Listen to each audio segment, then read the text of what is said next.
നമ്മുടെ അമ്മമാരും ചേച്ചിമാരും അവരെ പോലെ തന്നെയുള്ള ആളുകളാണ് സമരം ചെയ്തുകൊണ്ടിരിക്കുന്നത്.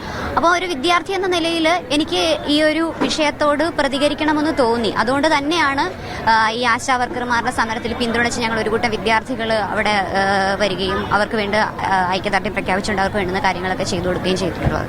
വളരെ ശക്തമായിട്ടുള്ള വാക്കുകളായിരുന്നു താങ്കൾ സർക്കാരിനെതിരെ ഉന്നയിച്ചിരുന്നത്. അത് ഒന്നുകൂടെ ആ വാക്കുകളിലേക്ക് നമുക്കൊന്ന് പോകാം.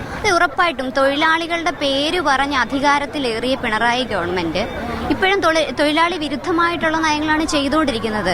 ആശമാരുടെ സമരം ഇത്രയും നാളായിട്ടും അവർക്ക് ഓണറേറിയം വർദ്ധിച്ചു കൊടുക്കും. നിങ്ങളൊരു 100 രൂപയെങ്കിലും ഞങ്ങൾക്ക് വർദ്ധിപ്പിച്ചതാ എന്ന് പറഞ്ഞിട്ട് പോലും അവരുടെ മുന്നിൽ അവർക്ക് വേണ്ടിയിട്ടുള്ള കാര്യങ്ങൾ വേതനം കൂട്ടിക്കൊടുക്കാനോ ഒന്നും ചെയ്യാതിരിക്കുന്ന ഒരു സർക്കാരാണ് നമ്മുടേത്. അപ്പം തൊഴിലാളികളുടെ പേര് പറഞ്ഞു കയറിയത് കൊണ്ട് തന്നെ നമുക്ക് ഉറപ്പായിട്ടും തൊഴിലാളികൾക്കെതിരെ നിന്നുകൊണ്ട് അവർ ഒരു നിലപാടെടുക്കുമ്പോൾ നമുക്ക് അതിനോട് പ്രതികരിക്കാൻ തോന്നും.